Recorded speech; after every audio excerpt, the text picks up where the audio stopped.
Bom, abram sua Bíblia comigo lá no texto de Mateus 7, verso 3. Nós iremos compartilhar a palavra do Senhor, amém? O último a achar paga uma pizza. Quem achou, diz achei. Quem não achou, diz misericórdia.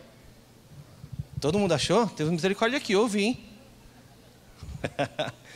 Bom, o texto que a gente vai compartilhar está em Mateus 7, verso 3. A gente vai ler dos 3 ao 5. Enquanto vocês vão procurando aí, eu vou dar um boi para vocês não pagarem a pizza para mim, porque tem muita gente, tá bom? A gente vai falar um pouquinho sobre a importância da visão nessa questão profética. Nós sabemos que no ano 2023 nós teremos o ano profético, iremos viver esse ano profético de uma maneira muito mais aprofundada e muito mais íntima. Então a gente crê que nesse processo os nossos olhos têm uma visão muito importante, para que possamos não apenas corroborar com o processo do Espírito Santo, mas também possamos experimentar o que Ele tem para nós como verdade e como justiça. Então, para que a gente possa entender a importância dos olhos, não somente no natural, mas também no espiritual, a gente vai dar alguns exemplos aqui para poder ficar um pouco mais fácil. A gente pode fazer uma pergunta bem clássica aqui: quantos usam óculos aí? Levanta a mão. Quantos a gaveta usam óculos? Tem gente bastante, né? Para vocês terem uma ideia de como o óculos é importante na nossa vida, eu sou casado com a Cintia, o ano que vem, aliás, esse ano, fazemos 25 anos juntos agora em março. E quando eu a conheci, ela não usava óculos. Graças a Deus por isso, né? Então começamos a namorar e depois de algum tempo ela começou a usar óculos e falou assim: mas quem é você? Eu falei: seu marido. Não tem mais como separar, já era. Então, no meu caso, foi bom ela não ter usado óculos e a gaveta ter usado óculos. Mas é interessante porque, se a gente for pensar a importância que tem os nossos olhos, a gente vai começar a entender de que forma o Senhor vai nos capacitar e nos conduzir para poder viver a plenitude profética, a questão da visão. Então, você que usa óculos, quando você está sem ou está no ponto, você fala o seguinte, fala assim: olha, está vindo o ônibus e você está sem óculos, como é que você vê esse ônibus? Não sei se quem passa por isso. É interessante porque às vezes eu estou com a Cintia, a gente chega pela escada e tem uma pessoa dando tchau para ela aqui. E eu falo: será que é para mim? Será que é para a Cintia? A Cintia não está vendo nada. Eu falo: Cintia, tem uma pessoa dando tchau para você, assim, essa. Ela fala assim: quem é? Deixa eu olhar quem é. Eu falo assim: essa pessoa é assim desse jeito. Eu falo assim: ah, dá tchau para ela. Foi na dúvida, dá tchau, né? Não sabe quem que é. E a gente tem esse pensamento, esse entendimento da importância que tem. Nossa vida natural, tudo que a gente vai começar a aprender, tudo que a gente vai começar a viver, a gente começa através dos olhos. Quem tem filho pequeno, igual o Mário e a Vanessa, tem a Maria ali, sabe que tudo que eles veem, eles pegam. A fase quando eles estão engateando é a fase mais desafiadora da casa. Não pode deixar nada pendurado, senão tudo vai para o chão. Porque os olhos querem acessar aquilo que está vendo. As mãos querem alcançar aquilo que os olhos estão vendo. E diante do Senhor nada muda. É a mesma coisa. Temos uma frase bem conhecida aqui na nossa igreja, a gente usa essa frase bastante em casa, é a frase do pastor Betão: os olhos aprendem mais que os ouvidos. Isso mesmo, os olhos aprendem mais que os ouvidos.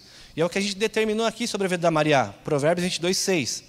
Ensinar os filhos no caminho que devem andar é uma responsabilidade dos pais. E os filhos só fazem e só são o que são porque eles passam a olhar para os pais.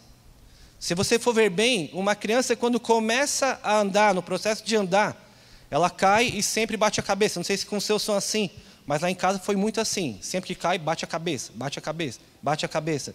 É um processo doloroso, mas mesmo sendo algo doloroso, eles continuam a insistir a tentar andar. Porque eles enxergam o pai e a mãe de pé. Então isso é uma grande importância. E essa questão de olhar não somente para aprender, olhar não somente para entender, mas também tem o âmbito de olharmos para poder julgar. A gente entende que no ano profético, muito mais do que declarar uma palavra sobre a vida de alguém, muito mais do que liberar algo do céu sobre a vida de alguém, é importante também ter a questão do julgar. Você fala assim: mas cara, quem julga é Deus? Sim. Mas também quem julga, de acordo com Coríntios, são os irmãos maduros.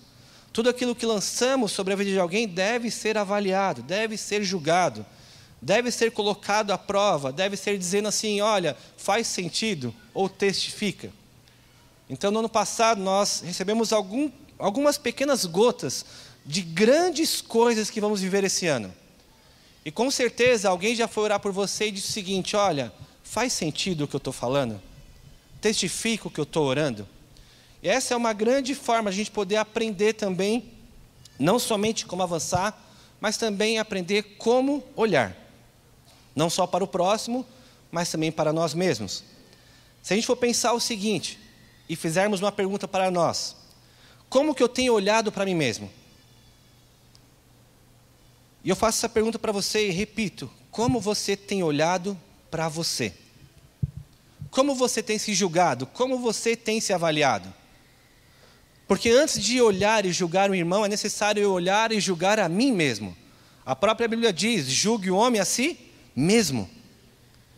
E essa pergunta que eu quero fazer para você, não é somente para mostrar como muitas vezes nós precisamos ajustar a nossa visão, mas muitas vezes vamos precisar de um óculos profético para poder entender e enxergar melhor a nós mesmos. Não sei se você é assim, mas o Binho é muito assim. Quando ele olha para ele, ele só enxerga a limitação. Né, Binho?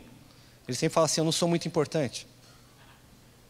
Mas o grande fato é que quando nós olhamos para nós mesmos, dificilmente, ou muitas vezes, raramente, nós enxergamos a virtude. Nós sempre iremos olhar para as nossas limitações, para as nossas falhas, para os nossos erros, e nunca, jamais iremos falar assim, olha, existe uma virtude em mim. Se você olha para você sempre, enxerga a virtude, ora por mim, porque tem hora que é difícil. E é necessário nesse tempo que nós possamos ajustar os nossos olhos.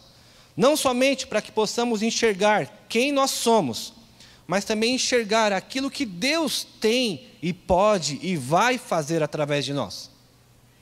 Sempre que nós começamos um processo de multiplicação, seja na célula ou seja de avanço, no trabalho ou em casa, a primeira dúvida ou questão ou medo que vem fala assim, mas eu não sei fazer isso, eu não estou preparado. Como é que eu vou fazer? Porque nós insistimos em olhar para a limitação e não para o Deus que servimos. Muitas vezes nós esquecemos que devemos entender que o nosso chamado não é para olharmos para nós, mas para olharmos para Ele. E a partir dele é que nós somos. Não existe eu e você fora dele. E para aqueles que estão fora dele, de fato, o que existe é limitação, pecado e problemas. Mas uma vez que eu estou nele, eu devo passar a enxergar através dele. E a própria palavra diz o seguinte, que toda capacitação, tudo aquilo que há de bom em mim, vem do Senhor. Vem do Senhor. Então, vira para o seu vizinho e fala assim, olha, como você tem olhado para você?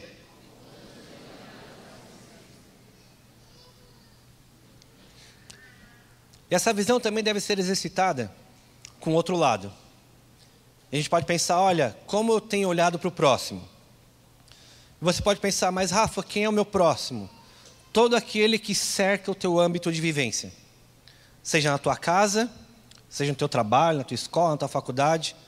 Como é que eu e você temos olhado e enxergado o nosso próximo? Se a gente começar a avaliar a nossa vida, nós sempre iremos olhar para alguém e, na primeira vista, começar a avaliar essa pessoa. E muitas vezes a gente pode pensar, poxa, deixa eu olhar essa pessoa, acabei de chegar numa reunião, não conheço muita gente e eu passo a olhar e a tentar identificar as pessoas ao meu redor. E só para a gente poder entender como é o nosso filtro de visão, vamos usar um exemplo bem tranquilo aqui. Vamos supor que eu e você estamos lá na nossa célula e chega lá o irmão Jacó. O Jacó da Bíblia, sabe aquele lá?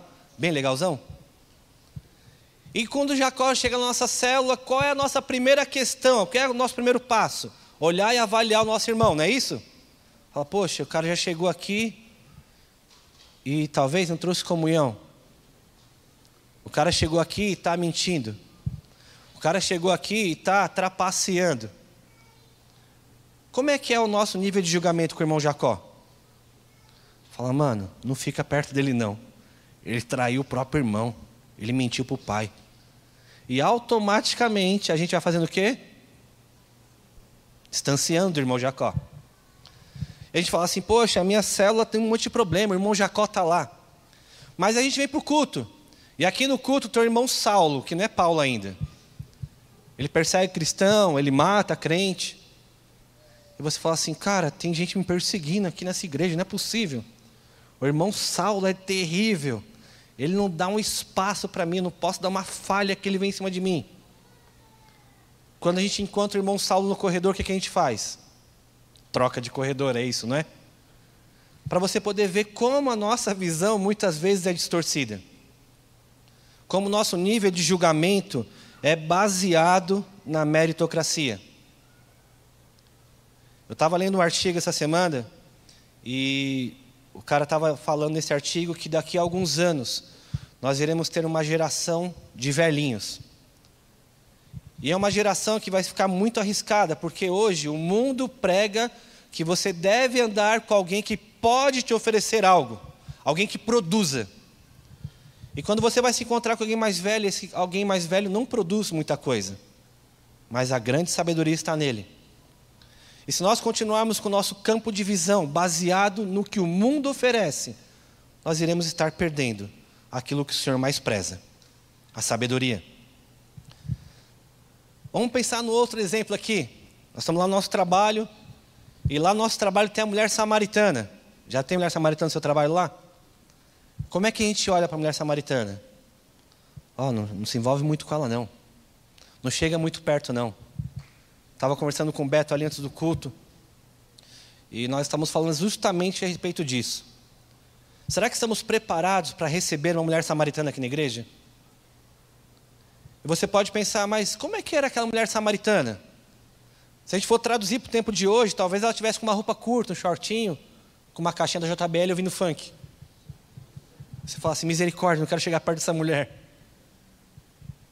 Mas para que a gente possa viver o tempo profético e manifestar através de nós o amor de Deus, nós precisamos ajustar a nossa visão. Porque se eu olho para alguém e praticamente anulo e julgo essa pessoa, ou cancelo, que está mais na moda, né? O Senhor vai ficar impedido de amar essa pessoa. E cada um de nós que estamos aqui somos extensões do amor do céu. Cada um de nós que estamos aqui somos chamados não apenas para sermos salvos, mas para nos tornarmos ponte para que outras pessoas acessem ao Senhor. Mas se essa ponte estiver desnivelada, quebrada, faltando pedaço, pessoas deixarão de ser salvas por conta de um pequeno ajuste.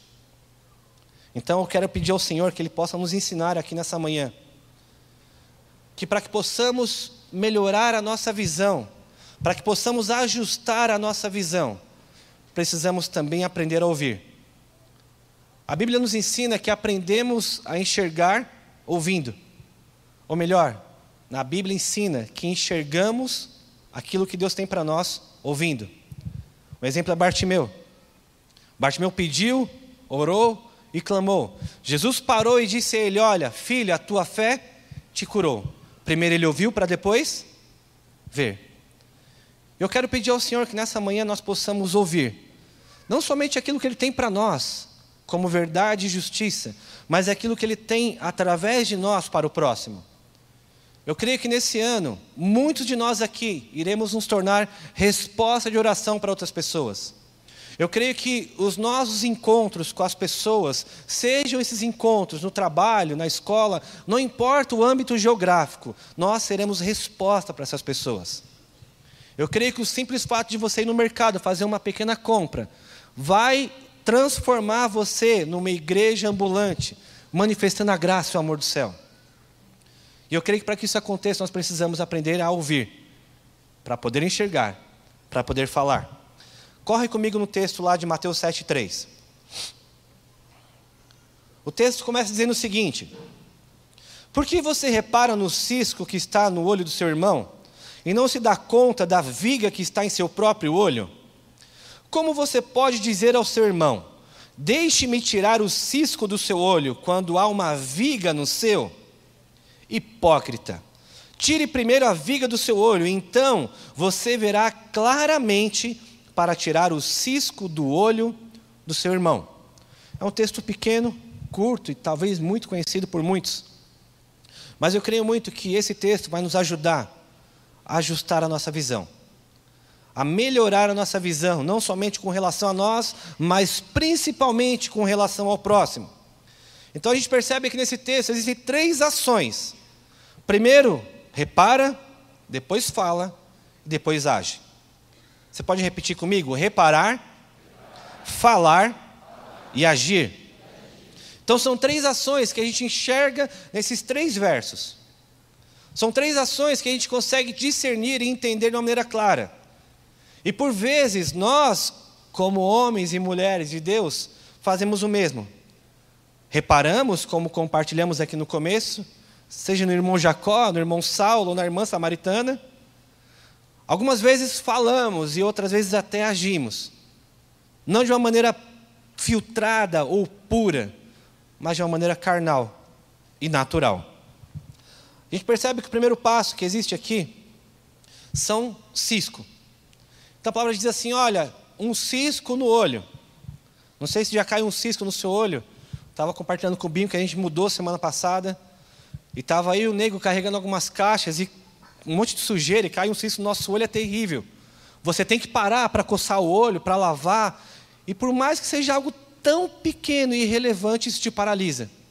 Você tem que parar todo o processo, parar todo o seu corpo para tirar um pedacinho de sujeira do seu olho. E eu creio que esse cisco aponta para as pequenas coisas desse mundo. Para aquilo que não tem tanta relevância para nós, mas tem nos paralisado. Nós podemos dizer que esse cisco não somente tem nos paralisado, mas também tem nos impedido de enxergar quem somos e para onde estamos indo. Esse cisco aponta para as pequenas coisas desse mundo, e a gente pode dar um exemplo do seguinte. Com certeza, muitos de nós ficamos mal quando alguém fala mal da gente.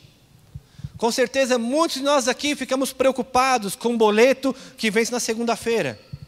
Ficamos mal com o IPVA que está chegando. Ficamos mal com aquele caminhão de processos que tem acontecido na nossa vida.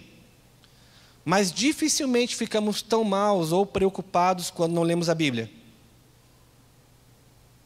Dificilmente ficamos paralisados ou de uma maneira mal porque não estamos jejuando ou porque faltamos a um culto. E todos nós, muitas vezes, estamos mais fadados a ficar preocupados com as coisas da terra do que com as coisas do céu. Se nós formos olhar para a nossa vida, vamos dizer que uns 90% dos problemas que temos está ligado à terra e não ao céu. É a pessoa que não falou comigo, é o irmão que me dava fechado no trânsito, é o outro que passou sem dar bom dia. Tudo que tem nos preocupado está muito mais atrelado à terra. Mas o que eu peço a Deus hoje é que Ele possa remover esse cisco dos nossos olhos, para que possamos não apenas olhar para o céu, mas reproduzir o céu através de nós. Porque se eu permanecer com esse cisco, com essa pequena coisa, com esse incômodo nos meus olhos, eu não vou conseguir acessar a ação profética que os céus têm através de mim. Muitas vezes podemos pensar que pequenas ações das pessoas são ações do diabo. Poxa, tal pessoa falou tal coisa e eu entendi errado. O diabo ajuda esse processo, ele auxilia, sim. Mas a grande questão é que, por muitas vezes, pequenas coisas têm tirado o nosso foco. Pequenas palavras, pequenas ações. Por muitas vezes, nós perdemos o melhor de Deus na nossa vida por julgar pequenas ações dos nossos irmãos. Por julgar pequenas ações e erros nossos. Isso traz paralisia. Isso não somente traz paralisia, como impede o espírito de agir. Esse mesmo cisco, ele também impede a visão. Como eu falei para vocês, esse olho coçando, esse olho ardendo, aquela agonia no olho, muitas vezes traz um impedimento de enxergar o nosso destino. Por vezes, quando falhamos, quando pecamos ou quando erramos, muitas vezes falamos assim, poxa, eu acho que eu não vou dar certo mais. Eu acho que tudo acabou. Deixa eu te falar, isso é só um cisco. Isso é só uma fase, isso é só uma etapa. O que Deus tem para você é muito maior do que os seus erros. O sangue que foi derramado naquela cruz não pagou o preço apenas de um pecado. O sangue derramado naquela cruz pagou o preço de todos os nossos pecados. E eu quero insistir dizendo que Deus nunca vai chamar você pelo nome do pecado. Ele sempre vai te chamar pelo nome que você tem, pela sua identidade. E o que Deus quer é tirar esse cisco para que você enxergue quem de fato você é, para que você não perca a sua identidade em Cristo. Uma das maiores vontades que o diabo e o inferno tem é que você esqueça quem você é, mas também que você esqueça quem Deus te fez para ser. Deus te fez para ser santo, Deus te fez para ser puro, Deus te fez para que você possa salvar pessoas.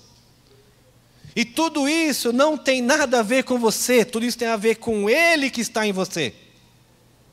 Mas se eu estou paralisado e perco a minha identidade, de fato, eu não vou saber quem eu sou, eu não vou saber para onde eu vou, e eu vou perder a visão do meu Deus. Nós sabemos que Deus, de fato, é amor, e o contrário de amor não é ódio, é medo. Nós não estamos construindo uma relação com Deus com base no medo. Aliás, medo é a fé no Deus errado. O medo pode nos alertar do perigo, mas nunca pode nos impedir de cumprir o propósito. Eu creio que nesse ano muitas células irão multiplicar. Eu creio que nesse ano o seu líder vai te convidar para ser o líder em treinamento. E talvez o medo venha e fale assim, olha, eu não estou capacitado para viver isso, eu não sei como eu vou fazer. Tudo bem. Confie em quem te chamou.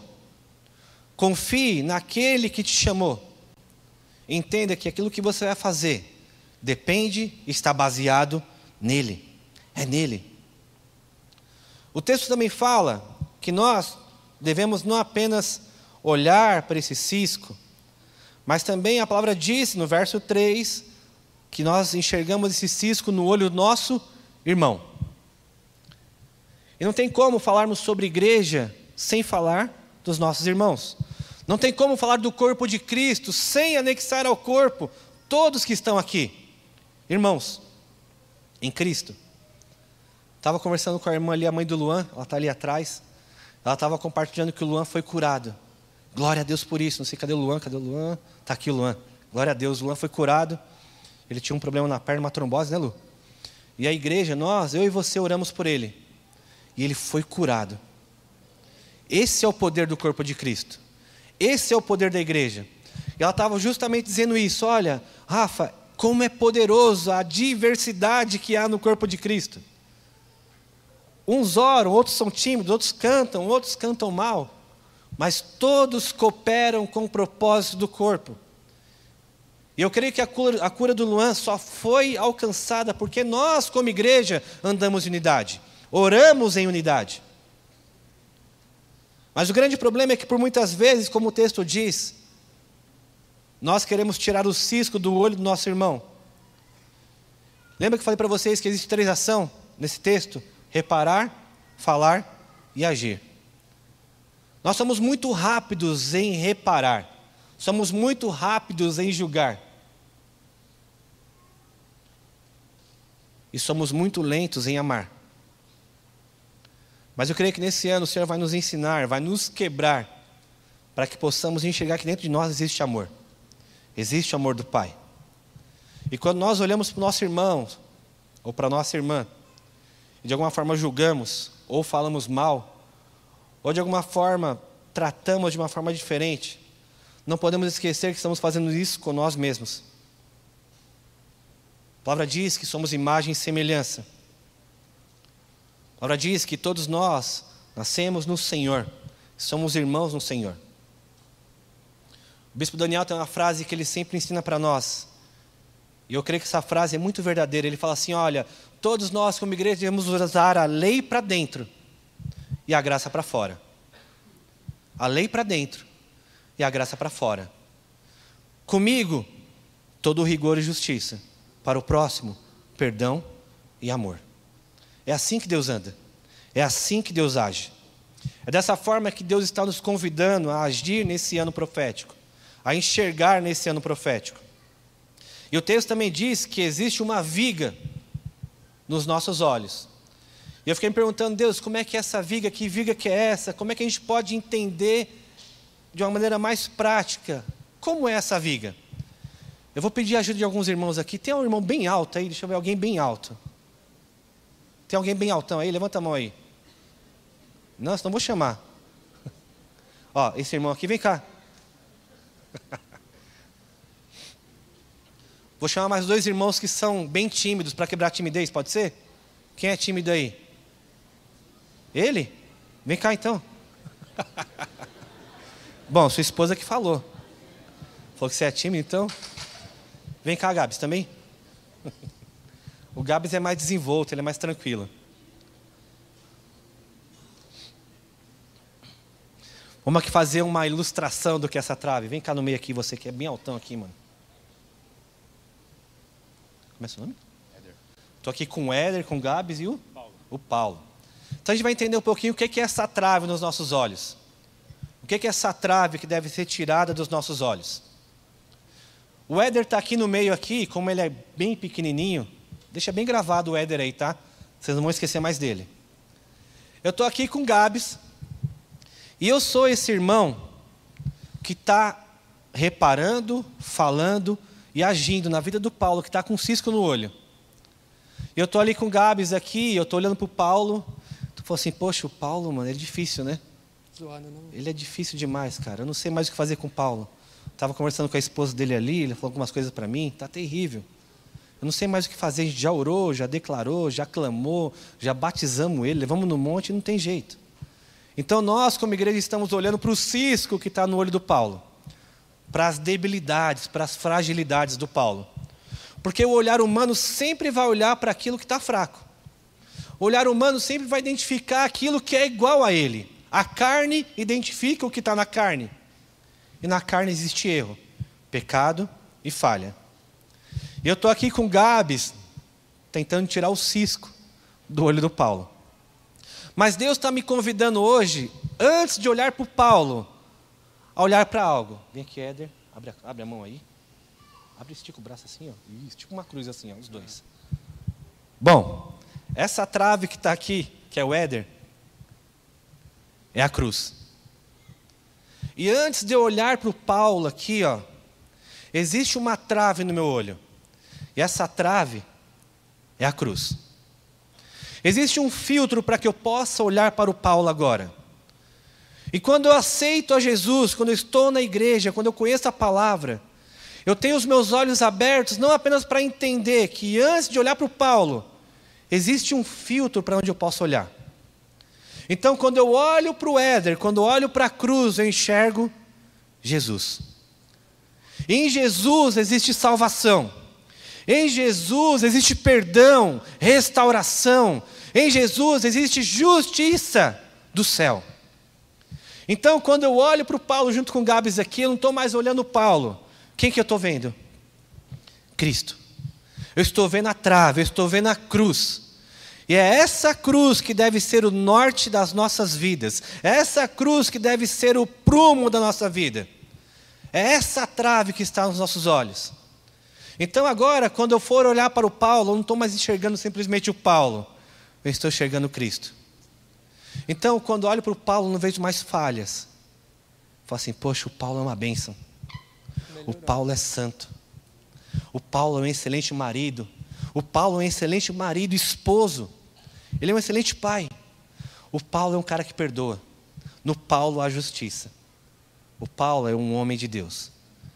E você pode pensar, mas o Paulo é tudo isso? Eu não sei. Mas em Cristo eu sei que o Paulo é tudo isso que nós dizemos. Porque é a cruz, é o Éder, é Jesus quem vai purificar e filtrar os nossos olhos. Então eu quero convidar você a, antes de olhar para o irmão, para uma irmã, seja ele Jacó, Saulo, a mulher samaritana, olhe para a cruz. Lembre que antes do cisco no olho do Paulo, antes do cisco no olho do seu irmão, existe uma cruz. Cansou aí, mano? Amém. Dura aqui. Antes de olhar para ele, existe uma cruz. E é esse filtro que nós precisamos utilizar nesse ano. Na nossa vida, em todos os anos, em todos os dias. Porque quando eu olhar para esse filtro, eu vou entender que do outro lado, não é simplesmente está o meu irmão, mas está aquele pelo qual Jesus deu a vida, deu o sangue e trouxe salvação. Amém? Obrigado, mano. Deus abençoe, viu?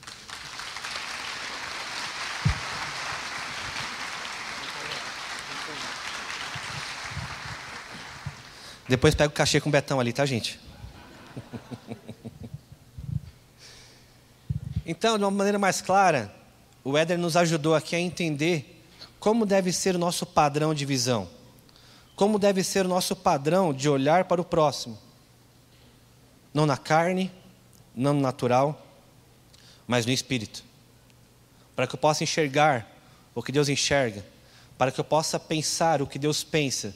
Para que eu possa amar como Deus ama, eu preciso olhar para a cruz. Eu preciso tirar essa trave do meu olho. Eu preciso olhar para essa trave. E entre um cisco e essa trave, o que é maior? Entre o pecado e o perdão de Deus, o que é maior? Entre a sua falha e o amor de Deus, o que é maior? Entre o mundo e o sangue de Cristo, o que é maior? Nós precisamos ajustar a nossa visão. E nós, como igreja, não podemos permitir que a nossa carne, nossa alma, os nossos traumas, ou as nossas emoções descontroladas, julguem ou apontem o nosso irmão. Julguem ou apontem as pessoas ao nosso redor. É necessário que nesse tempo nós possamos ter os nossos olhos abertos, ajustados. É necessário que possamos, nesse tempo, permitir que Deus traga não somente esse filtro, mas que Deus amplie os nossos olhos. Que Deus coloque em nós o óculos que nós precisamos. A gente está terminando já. No verso 5, ele começa dizendo uma palavra bem chata, hipócrita. E se a gente for pegar aqui alguns sinônimos de hipócrita ou de hipocrisia, nós iremos perceber que é falso, santarrão, ou mentiroso, ou fingido.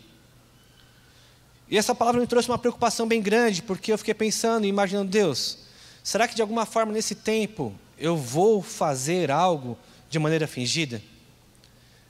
Será que eu corro o risco de falar falsamente com o irmão?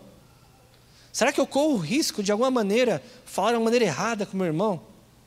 Ou será que de fato eu corro o risco de ser alguém santarrão, aquele cara que é religioso e inatingível? Todos nós corremos esse risco. Todos nós somos tendenciosos a falhar. Mas a grande certeza que nós temos é que sempre que eu for falar com o irmão, eu devo perceber se eu não estou sendo falso. E como é que eu vou fazer isso? Olhando primeiro para o filtro da cruz, e olhando depois para o entendimento que eu devo em todo tempo olhar para Ele, amando, encorajando, edificando e consolando. Nós temos ouvido isso sistematicamente aqui do João.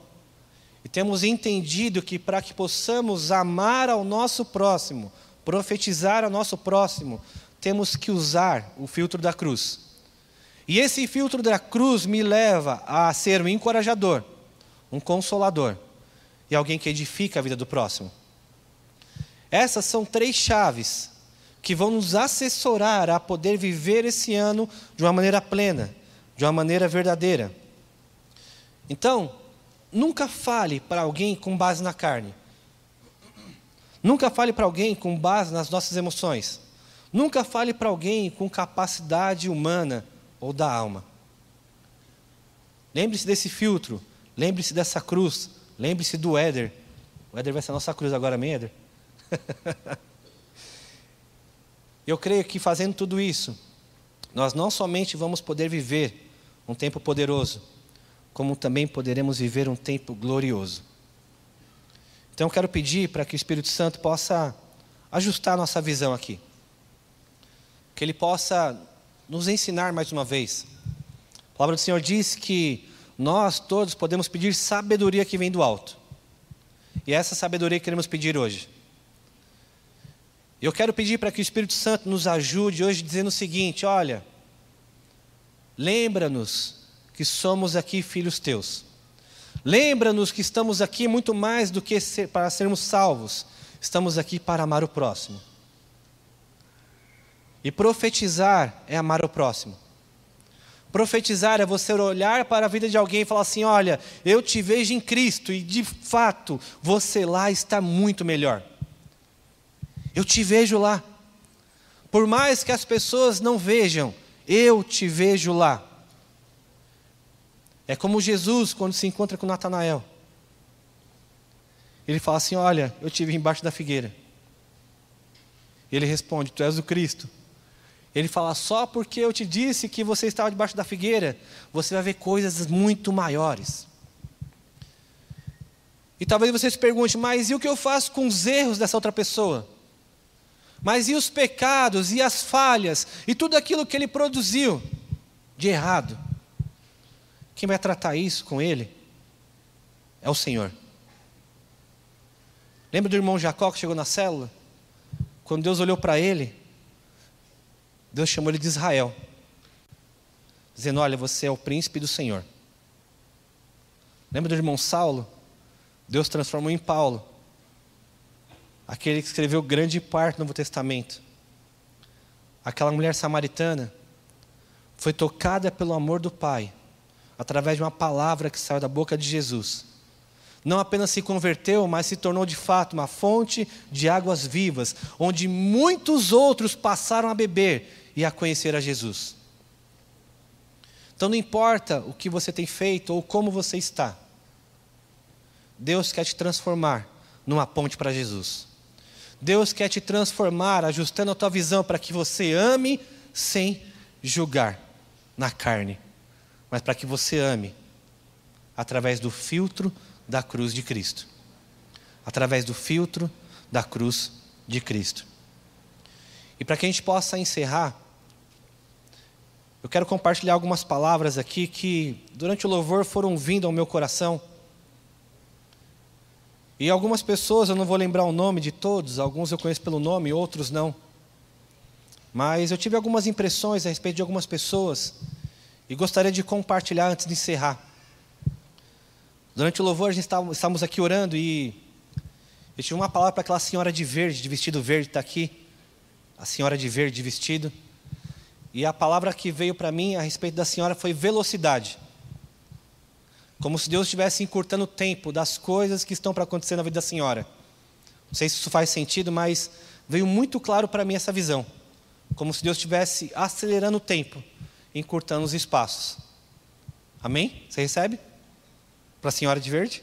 Isso? Amém? Não sei se faz sentido. É interessante porque quando Deus vai trazendo esse momento, trazendo essas revelações, algumas mentiras surgem no nosso coração. E a primeira, eu acho que a mais intrigante é: e se for coisa da minha cabeça? Você pensa assim? Muitas vezes fala assim: cara, eu acho que é coisa da minha cabeça. Eu vou te falar, de fato, é coisa da sua cabeça. Romanos diz que eu e você, a igreja, tem a mente de Cristo. E a mente de Cristo pensa. A mente de Cristo imagina. Então não tenha medo de amar o próximo. Eu tive uma outra palavra também para esse rapaz de preto aqui, que é bem fortão. Eu tive uma impressão a seu respeito como se fossem, não sei se é bolsa pneumática ou não, mas pequenas bolsas de ar inflando, ajustando as suas costas, não consegui discernir exatamente. E é como se essas bolsas fossem endireitando você, não sei se faz sentido. E eu creio que essa palavra é para mais algumas pessoas com relação à coluna.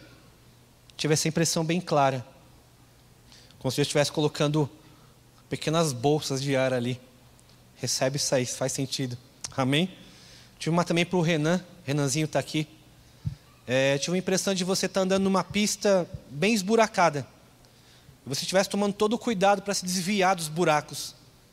E como se você tivesse, não sei, se perguntando: poxa, eu queria que essa estrada fosse melhor, eu queria que tivesse menos buraco. E a impressão que eu tenho é que Deus não vai tirar você dessa estrada, mas vai te dar, pareciam pneus maiores, como se fosse pneu de off-road, para você poder passar mais tranquilamente por isso. Não sei se faz sentido, mas tive muito essa impressão a seu respeito, como se Deus estivesse preparando você para andar de maneira confortável, mesmo nessa estrada esburacada. Amém? E eu creio que nós, como igreja, podemos viver isso, vamos viver isso, de maneira ainda mais intensa. E para que a gente possa viver isso, quero convidar você a ficar de pé, a gente vai orar.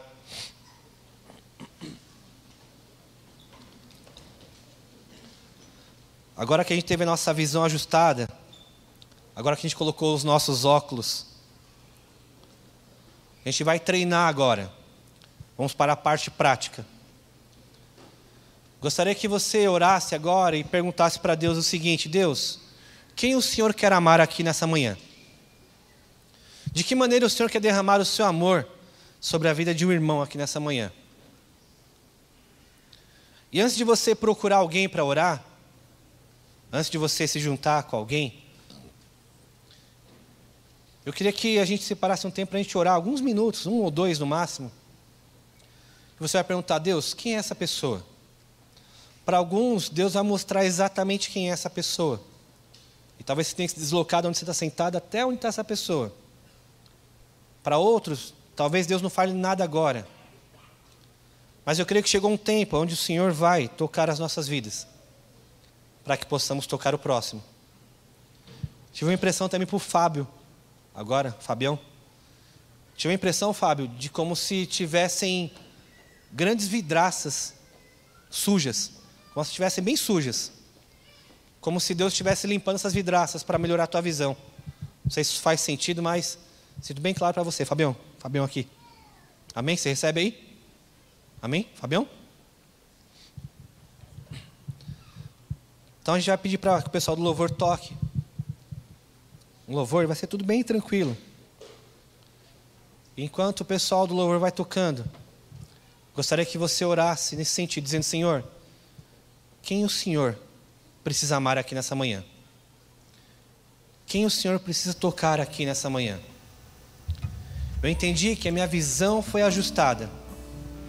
Eu entendi que a partir de agora, antes de olhar para alguém, eu devo olhar para a cruz. Então, a partir da cruz, eu devo amar esse irmão. A partir da cruz, eu devo amar esse irmão. Se você quiser fechar os seus olhos no seu lugar, se você puder começar a dizer assim: Deus, eu de fato quero ser capacitado pelo Senhor aqui. Senhor, eu quero te pedir para que, assim como os meus olhos foram ajustados aqui nessa manhã, a minha boca possa ser afinada para ministrar o teu amor, para liberar o teu amor. Espírito Santo, enche a nossa vida da tua verdade, da tua palavra. Espírito Santo, vem com o teu amor sobre nós. Senhor, nesse ano profético, o que mais desejamos é amar o próximo. O que desejamos é servir o nosso irmão. O que desejamos, Pai, é sondar o teu coração, ouvir o que está dentro de ti e liberar sobre o meu irmão. Quero te pedir, Deus, em nome de Jesus, que o Senhor traga clareza, que o Senhor traga convicção, mas que acima de tudo isso, que o Senhor possa trazer ousadia, intrepidez, que o meu medo não me paralise, que as minhas falhas não me impeçam, que as minhas limitações não me parem, mas que eu possa, Pai, em nome de Jesus, derramar o teu amor, ser resposta para o meu irmão, e ser verdade que liberta, ser verdade que liberta, ser verdade que liberta. A verdade que liberta pessoas para viver o teu propósito. A verdade que cura pessoas para que ela cumpra o teu reino. A verdade que quebre as cadeias da intimidação e do medo. A verdade que faça com que os pés se apressem a pregar o Evangelho do Senhor. A verdade que destrave as palavras que irão se tornar louvor e adoração a Ti. A verdade que ofenda a mente e traga cura para a alma. A verdade que liberta o espírito. E assim como a Tua palavra diz, onde o Teu espírito está, aí nesse lugar há liberdade. Liberdade. Liberdade. Liberdade. Para você que já sabe por quem vai orar, quero te convidar a sair do seu lugar, a procurar essa pessoa. E talvez você possa pensar, mas o que eu vou dizer para essa pessoa? Eu não sei nem o que dizer ainda. Comece abençoando essa pessoa. Comece dizendo, olha, eu posso orar por você e abençoar a tua vida. No decorrer dessa oração, o Senhor vai te dando palavras. E lembre-se, você está sendo capacitado e encorajado pelo Senhor. Não se trata de você, se trata dEle. Se trata dEle.